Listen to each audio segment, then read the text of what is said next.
I'm now joined by Yaël Ossowski, the Deputy Director of the Consumer Choice Center, for more on the lawsuit. Yaël, thank you so much for the time today.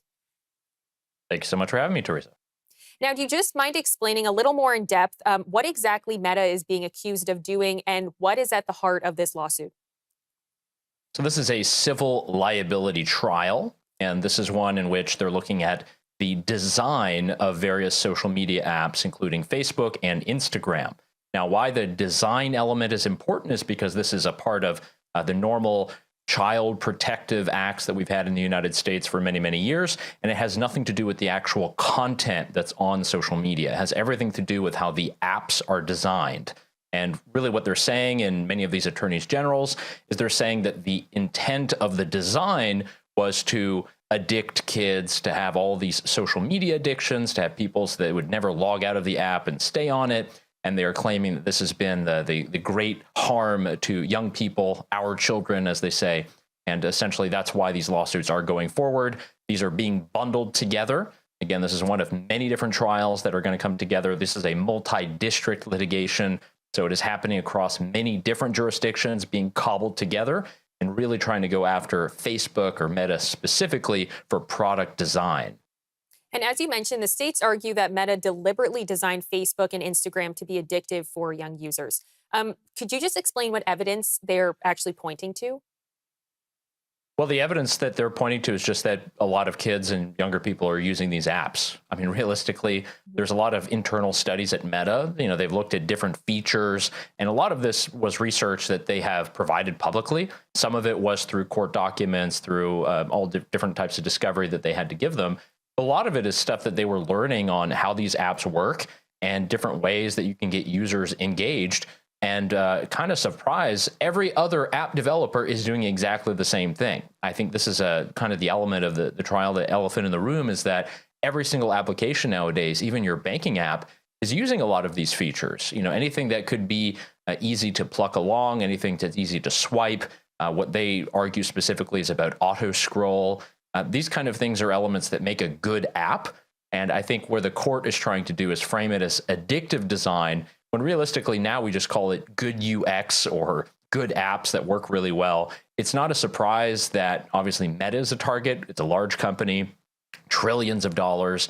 But we also should be cognizant of the fact that every other social media app has exactly the same features. This is what apps are nowadays. It's how we like to consume content. And it seems to be working, but that really seems to be the heart of the case and why they're going after Meta in this particular instance, and then also YouTube, Snapchat, and many others in other lawsuits too.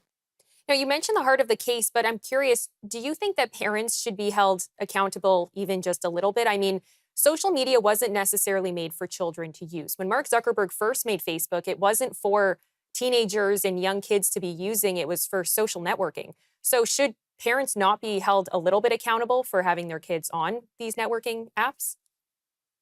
Well, if parents, could be brought up in, court of law, there'd be many of them on trial. But you're absolutely correct. It has to do with basically the home and parents who are supervising their kids online. I mean, everything that was mentioned about cell phones and all of the things that they would like to see from the court, silencing notifications, making sure that you didn't get a certain buzz element, blocking screen time.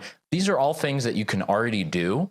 And if you're actually using the parental guidance and the parental control that comes with all of these apps now, they're not mandated by law, but something that all of these companies have done voluntarily, you can actually do that and limit it in your household.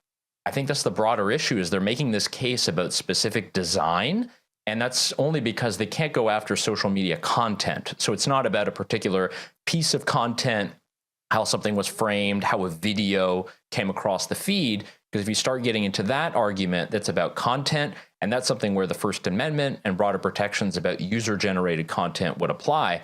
That's why this is really focused on the design, all of these elements that we discussed, that, again, you can limit yourself in the app, and if you're a parent, you can do it 100 times even stronger than any other account. I think that's the element that a lot of these companies have been putting together for years and years.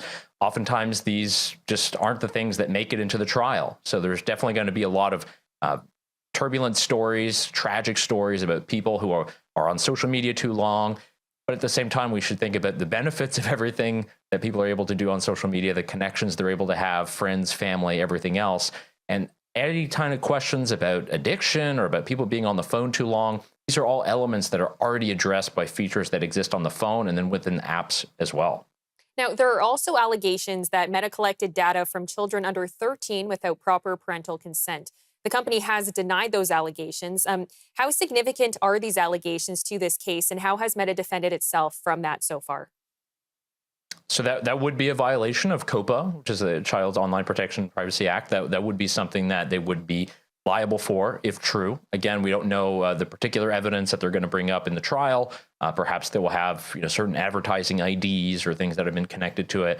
And that is something that can be addressed. And in U.S. law, you do have this kind of hard barrier at 13. But again, you have to think about the people who are signing up. Often people who are signing up to social media websites or any other online service will lie about their age, and that will make things a bit harder to track and element. And if you're not really able to do that, you're going to have to figure out another way to verify, which I think is what they're trying to do with a lot of legislation, even in Canada, both at the federal level and provincial level. There have been various pieces of bills and laws that want to address this. It's going to be very difficult to prove, but they could, and that would be something that would be serious. And I think we should be very honest about that. Advertising to children, to younger people, and doing that explicitly knowing what their age is, that would be a violation of the law. But again, it really is going to depend on the evidence that they have and really what they've been able to put together. It's not 100% certain that they'll have that realistically in the trial. But then again, you never know. These are the type of things that are produced not only for kind of shock headlines and results, but also there could be some surprises that may surprise the jury and the judge as well. Now, Yael, we only have about 30 seconds, but if the court ultimately rules against Meta, what changes could we see for Facebook and Instagram? Well, you could see the things that the Canadian government and other governments are working on right now. They want to limit the auto scroll. They want to be sure that there are time limits for certain people of a certain age. So basically making it so that the content is less fun to use and making it so that social media will actually be degraded as an experience. And there's really Yael, I'm so not a sorry. way I that you do can have to segment. interrupt you. I do have to interrupt you. We've ran out of time, but thank you so much. Thank you so much, Teresa. All the best.